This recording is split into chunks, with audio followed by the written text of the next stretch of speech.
শালা পেট মোটা। ভাত পরে খাস, আগে যা আমার জন্য একটা জলহস্তি ধরে আন। ঠিক আছে দিদা। দিদা আমাকে ভাত খেতে দিল না আজকে। সমুদ্র থেকে সব থেকে বড় জলহস্তি ধরে নিয়ে যাব। এগিয়ে চলো।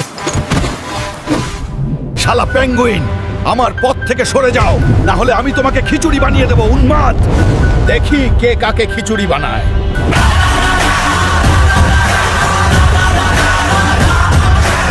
পেঙ্গুইনটার তো খিচুড়ি বানিয়ে খেয়ে নিলাম, এবার আমাকে একটা জলহস্তি ধরতে হবে।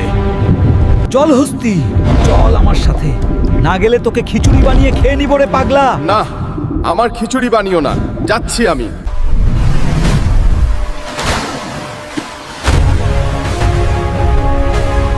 দিদা বাইরে আসো, তোমার জন্য জলহস্তি নিয়ে আসছি। আরে জলহস্তিটা তো তোর মতোই পেট মোটা রে।